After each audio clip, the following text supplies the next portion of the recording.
Do have exciting news of my own, and I will enlighten you very soon. Are you digging for dirt on me? No. Did Kane put you up to this? Okay, what's it about? Audra, there's something that you need to know about the kind of person she really is. The opulent ballroom of the Grand Phoenix was a symphony of soft light and murmured congratulations. It was the engagement party for Kyle Abbott and Summer Newman, a union that promised to merge two powerful Genoa city dynasties. The air was thick with the cloying scent of expensive perfume and even more expensive ambition. At the center of it all, Claire Grace stood beside her aunt, Victoria Newman, a practiced smile etched onto her face. She was the reclaimed prodigal, the niece rescued from the poisonous machinations of her grandmother, Eve. She was trying so hard to be good, to be normal, to be a Newman. But the weight of the gazes felt heavier than any anchor. Every glance from Nikki was a silent assessment of her worthiness. Every booming laugh from Victor was a reminder of the precariousness of her position. She felt like a rescued bird, its wings clipped, singing a song it didn't know in a gilded cage. Her eyes, desperate for reprieve, scanned the crowd and landed on a figure who seemed equally out of place. Holden Snyder wasn't just a guest from another family. He was a relic from another era, a whisper of oak-solid stability in a room of chrome and glass ambition. He stood near the bar, a glass of whiskey in his hand, his expression one of quiet observation. He wasn't scowling like his brother, Jack. He was simply present. And in that moment, his presence felt like the only real thing in the room. Their eyes met. It wasn't a bolt of lightning, not a passionate, star-crossed lock. It was a quiet, profound recognition, a shared understanding of what it meant to be an outsider at your own family's party. He offered a small, almost imperceptible nod. She returned it with a slight, weary tilt of her head. An hour later, suffocated by the relentless cheer, Claire escaped to the hotel's rooftop garden. The chill night air was a baptism. She leaned against the railing, watching the lights of the city, a world that seemed to operate on a set of rules she would never fully comprehend. "You look like you're contemplating a prison break." She turned. Holden stood there, holding two fresh glasses of water, having swapped his whiskey for something simpler. "Feels like it sometimes," Claire admitted, her guard down for the first time all evening. "All this, it's a lot. The expectations. The constant scrutiny. Like everyone is waiting for me to revert to type." Holden handed her a glass. "I know the feeling. The Abbott-Newman feud is the background noise of my life. I came back to Genoa for a funeral and got stuck in a corporate war. Sometimes I miss the simple chaos of a wheat field." A genuine smile touched Claire's lips. "A wheat field? That sounds peaceful. It has its moments." He joined her at the railing. "You know, Claire, you don't have to prove anything to anyone. Your worth isn't determined by their approval." It was the simplest of statements, but no one had ever said it to her. Not like that. Not with such unshakable conviction. They talked for an hour, the sounds of the party a distant hum. He didn't see the traumatized victim or the potential threat. He saw her. She, in turn, didn't see the legendary farmer from Oakdale or a pawn in a business merger. She saw a man of quiet strength, weary of games. That was the beginning of the secret. They began meeting in the only places the prying eyes of Genoa City couldn't reach: a quiet coffee shop in Milwaukee, a hiking trail along the lake, the public library. Their connection was not born of reckless passion, but of a deep, resonating solace. He told her about his life, his losses, his son, and his complicated, enduring love for Lily. Claire confessed her fractured childhood, the manipulation by Eve, the terrifying loneliness that clung to her even in a mansion full of people. "You make me feel solid," she told him one afternoon, their hands resting close together on a picnic table. "Like I'm not about to shatter." "And you," Holden said, his voice a low rumble, "you make me remember what it's like to feel something real, not just obligated." The real world, however, was a ticking time bomb. Victor, in a move to finally crush Chabot, began pressuring Victoria to use Claire's position to gain access to sensitive Abbott files. The pressure was immense, a constant, grinding demand for loyalty. At the same time, Jack Abbott, seeing an opportunity, began courting Holden, appealing to his brotherly loyalty and his business acumen to help fortify Jabot's defenses. Claire and Holden were becoming soldiers on opposite sides of a war they wanted no part in. The breaking point came at a Newman Enterprises gala. Victoria, in a stunning emerald green gown, pulled Claire aside. "It's time, Claire. I need you to get close to Kyle. He's always had a soft spot for damaged birds. Get him to talk. Get me something I can use." The words were like a physical blow. Damaged birds. That's all she was to them. A tool. A weapon. Simultaneously, Jack had Holden cornered near the ice sculpture. "It's us against them, Holden. Always has been. I need you on the board. I need you to remind everyone what Abbott integrity looks like. We can't let Victor and his Viper Pit win." That night, Claire and Holden met in their usual spot, a secluded bench in Genoa City Park. The air between them was thick with shared despair. "She called me a damaged bird," Claire whispered, her voice trembling. "That's my value. To be used." "And Jack sees me as a symbol of Abbott integrity," Holden countered, his jaw tight. "A banner to wave in a battle I didn't start and don't believe in." They looked at each other, and in that moment, the path before them was terrifyingly clear. Stay and be consumed. Be twisted into pawns, their beautiful, fragile connection shattered on the altar of family ambition. "It's not going to stop, is it?" Claire asked, her eyes glistening with unshed tears. "No," Holden said softly. "Not unless we stop it." He took her hands in his. They were warm, strong, calloused from a life of real work. "Claire," he said, his voice steady and sure. "Marry me." It wasn't a question of grand romance. It was a statement of purpose. A declaration of mutiny. "Yes," she answered without hesitation. It was the easiest decision she had ever made. The plan was executed with the precision of a covert operation. They used cash. They left their phones in Claire's unlocked car, parked at the train station, a deliberate red herring. They took a late-night bus to a small town in Wisconsin neither of them had ever heard of, a place where the name Newman or Abbott meant nothing. The ceremony was at a 24-hour chapel called the Everlasting Vow, nestled between a laundromat and a pawn shop. The fluorescent lights hummed overhead. The officiant was a tired-looking woman named Brenda who smelled faintly of cigarettes. Claire wore a simple, knee-length ivory dress from a local discount store.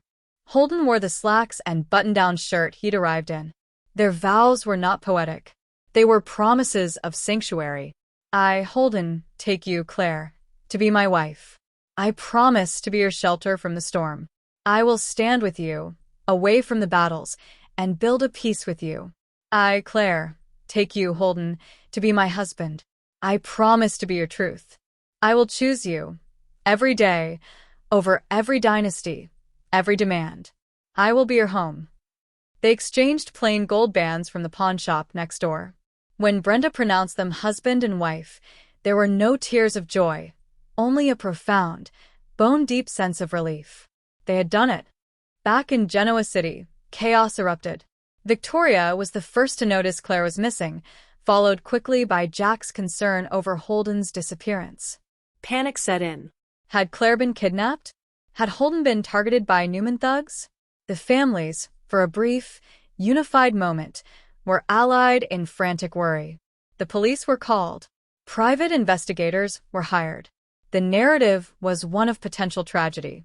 It was Nikki, with her razor-sharp intuition for scandal, who first voiced the unspeakable. "What if they're together?" she said, her voice laced with icy dread during a war council in the Newman living room. "Don't be absurd, Mother," Victoria snapped. "Claire she wouldn't do that. And with Holden Abbott? It's unthinkable." But the seed was planted. The truth was revealed not with a bang, but with a postal delivery. Two simple, identical letters arrived at the Newman Ranch and the Abbott Mansion. Inside, on plain stationery, was a single sentence, written in Claire's elegant hand on one, and Holden's firm script on the other. "We have chosen each other. We are married. Do not look for us. We are at peace." The silence that fell over the Newman great room was more deafening than any explosion. Victoria stared at the note, her face a mask of utter betrayal and fury. "That ungrateful little fool," she hissed. "After everything I did for her.